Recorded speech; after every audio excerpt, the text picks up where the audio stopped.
Thank you, everybody. Thank you. Thank you. Thank you. Thank you for joining me today.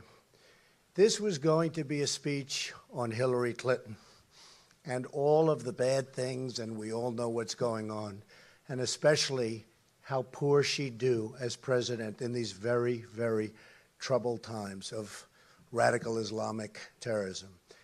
Even her former Secret Service agent, who's seen her under pressure and in times of stress, has stated that she lacks the temperament and integrity to be our president. There will be plenty of opportunity to discuss these important issues at a later time, and I will deliver that speech very, very soon. But today, there is only one thing to discuss: the growing threat of terrorism inside of our borders. The attack on the Pulse nightclub in Orlando, Florida, was the worst terrorist strike on our soil since September 11th, and the worst mass shooting in our country's history. So many people, just hard to believe, but just so many people dead, so many people gravely injured, so much carnage, such a disgrace. The horror is beyond description. The families of these wonderful people are totally devastated, and they will be forever. Likewise, our whole nation, and indeed, the whole world is devastated. We express our deepest sympathies to the victims, the wounded, and their families. We mourn as one people for our nation's loss and pledge our support to any and all who need it. I would like to ask now that we all observe a moment of silence for the victims of this attack.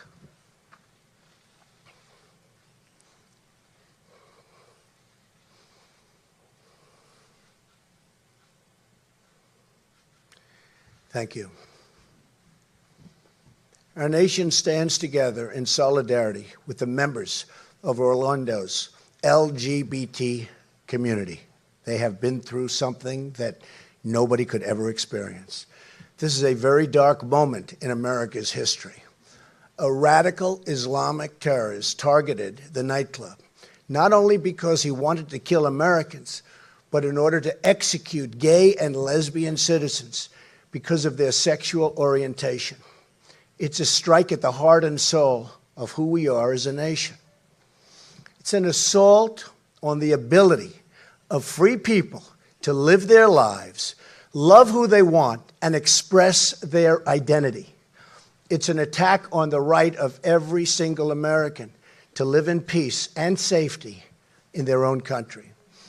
We need to respond to this attack on America as one united people, with force, purpose, and determination. But the current politically correct response cripples our ability to talk and to think and act clearly. We're not acting clearly. We're not talking clearly. We've got problems. If we don't get tough, and if we don't get smart and fast, we're not going to have our country anymore.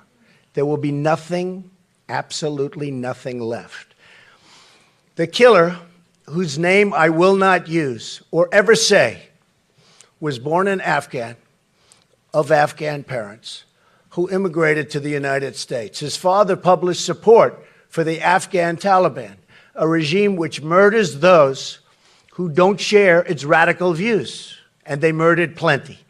The father even said he was running for president of Afghanistan.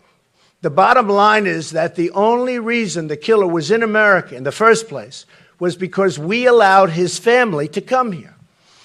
That is a fact, and it's a fact we need to talk about.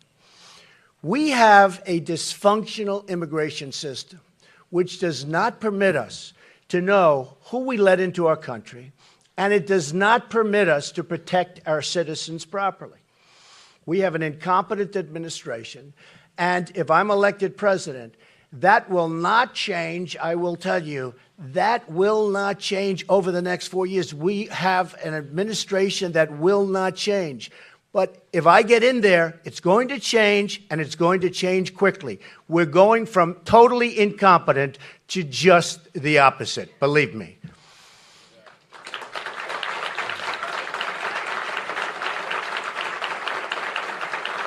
Thank you. With 50 people dead, and perhaps more ultimately, and dozens more wounded, we cannot afford to talk around issues anymore. We have to address these issues head on. I called for a ban after San Bernardino and was met with great scorn and anger. But now, many years, and I have to say, many years, but many are saying that I was right to do so. And although the pause is temporary, we must find out what is going on. We have to do it. It will be lifted, this ban, when and as a nation we're in a position to properly and perfectly screen these people coming into our country. They're pouring in, and we don't know what we're doing. The immigration laws of the United States give the president powers to suspend entry into the country of any class of persons. Now, any class, it really is determined and to be determined by the president for the interests of the United States. And it's as he or she deems appropriate. Hopefully, it's he in this case. Thank you. I will use this power to protect the American people. When I'm elected, I will suspend immigration from areas of the world where there is a proven history of terrorism against the United States, Europe, or our allies, until we fully understand how to end these threats. After a full... Thank you. And by the way, we have no choice. After a full, impartial, and long, really long overdue security assessment, we will develop a responsible immigration policy that serves the interests and values of America.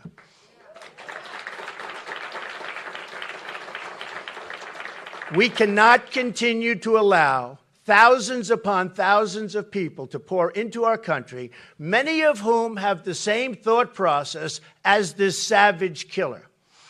Many of the principles of radical Islam are incompatible with Western values and institutions.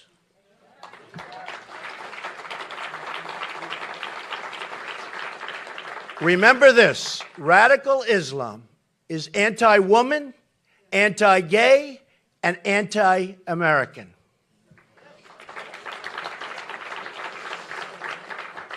I refuse to allow America to become a place where gay people, Christian people, Jewish people are targets of persecution and intimidation by radical Islamic preachers of hate and violence.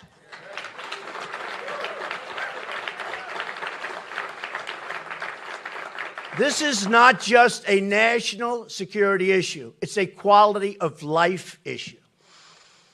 If we want to protect the quality of life for all Americans, women and children, gay and straight, Jews and Christians, and all people, then we need to tell the truth about radical Islam, and we need to do it now.